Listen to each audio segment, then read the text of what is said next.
भुवनेश्वर स्थित प्रदेश कांग्रेस भवन ठारे ओडिशा सरकार स्वास्थ्य और परिवार कल्याण विभाग मंत्री मुकेश महाली जालियाती को नहीं ओडिशा प्रदेश कमिटीर प्रवक्ता श्री अभिषेक महानंद एक प्रेस कॉन्फ्रेंस आयोजन करथिले।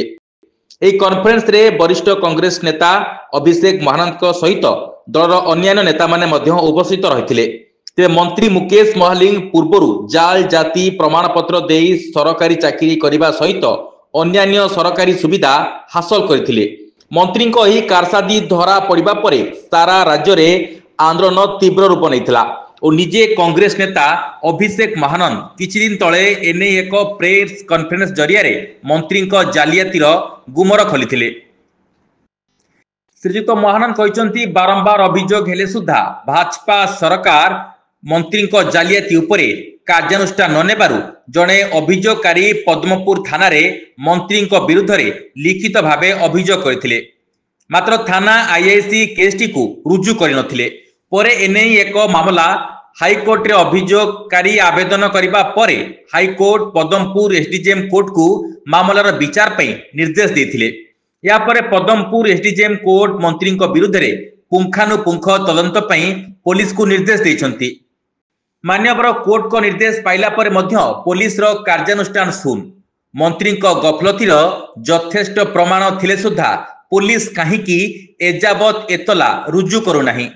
कोर्ट कहूची एफआईआर रुजु कर एपटे पुलिस साजिछि नीरव द्रष्टा। तेणु कांग्रेस सरकार को तीन गोटी प्रश्न पचारिछि। प्रथम, एसडीजेएम कोर्ट को आदेश को केउ साहस रे अवमानना करुछि पुलिस? कहा चापरे रही आसीछि पुलिस? एटी मंत्री मुकेश का प्रभाव काम करुछि कि? गोटिए पटे केंद्र सरकार दागी नेतांक पई नुआ आईन मान आणुछंती। जालियाती धरा पड़िले एपरिक प्रधानमंत्री की मुख्यमंत्री भी एथिरु बाद पड़िबेनी बोली कहउतिबा बेले मंत्री मुकेश को बेले सरकार चुप काहेकि बोली कांग्रेस नेता अभिषेक प्रश्न करिसंती। पूर्वरु भाजपा भोट चोरी करुतबा अभियोग हेउतिला बेले एबे दल जाति चोरी भली चंचकतारे व्यस्त बोली से कहिसंती।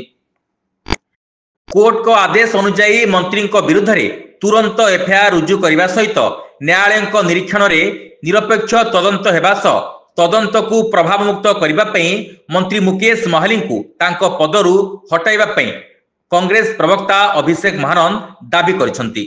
आज ये गोटे प्रेस कॉन्फ्रेंस जो प्रेस कॉन्फ्रेंस आम 31 तारीख दिन मार्च करिथिलु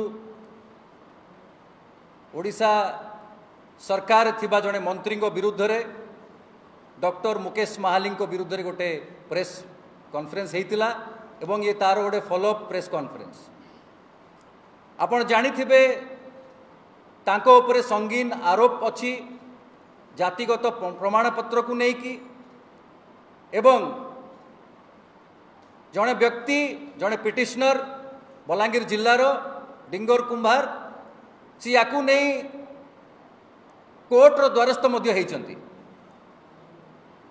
एवं 11 तारीख दिन अगस्त 11 तारीख दिन एसडीजीएम पदमपुर गोटे ऑर्डर पास करिचंती।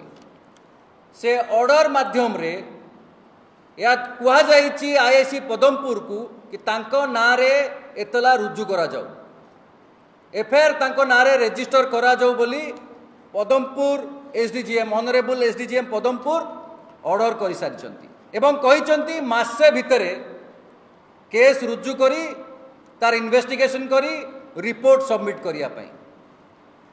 आज 26 तारीख 15 दिन हो गलानी किंतु ए ऑर्डर उपरे किसी कार्यानुष्ठान नहीं नाहांती पदमपुर आईआईसी। मंत्री कौन आईन उपरे जो दल किछि दिन तले 130th अमेंडमेंट आनिकी कहूले जे प्रधानमंत्री मुख्यमंत्री समस्त को अंतर्भुक्त करेंगे आईन कटघर ठिया करेंगे किंतु तांको निज सरकार रे जड़े मंत्री तांको नारे जो भली अभियोग आसिलानी कोर्ट मध्य ऑर्डर कलानी तांको नारे एतला रुजु करिया पाई तांको नारे केस रजिस्टर हो पारु नाही। आम प्रश्न जदि गोटे मंत्री तांको मंत्री पद पर थिबे एवं तांको नारे जदि एसडीजीएम को अवमानना करुचंती आईआईसी एवं मंत्री डर रे एफआईआर मध्य करूना ये केते दूर ठीक। ओडिशा राज्य रे जड़े आदिवासी मुख्यमंत्री अछंती, तांको दल कहउचंती से बहुत स्वच्छ बहुत निरीह, तांको मंत्रिमंडल को एभली मंत्री माने अछंती जो मंत्री मानक उपरे संगीन अभियोग थिला मध्ये से तांको चौकी छाड़ू नाहांती, मुख्यमंत्री भी तांको विदा करू नाहांती। को नैतिकता आधार रे 138 अमेंडमेंट बिल आणुचंती? जदि तांकर मंत्री थाई गोटे केस को गोटे इन्वेस्टिगेशन को प्रभावित करि पारुचंती एवं आज पर्यंत केस रुजु हो पारुनी एसडीजीएम को ऑर्डर परे, ताहले आगामी दिन रे ये केस रफा दफा भी हो जिवो, काहाकू जणा भी पड़िबनी। गणमाध्यम आपण हैला चतुर्थ स्तंभ, आपण को माध्यम रे ये सरकार को एवं खास करी मुख्यमंत्री को आमे सूचेदा पे चाहूँ ये आपण को कैबिनेट रे जने व्यक्ति अछंती, जो व्यक्ति डेमोक्रेसी रो मंदिर रे गोटे महिला बाचस्पति को सामने रे जो ओली भाषा अभाषा कहितिले ताकू खाली ओडिशावासी नुह सारा भारत वर्ष देखी।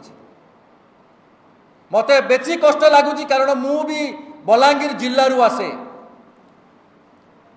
एवं से व्यक्ति मध्य आम बलांगीर जिल्लार लुईसिंगा निर्वाचन मंडली जीतिकी एमएलए होगी तापर मंत्री होती।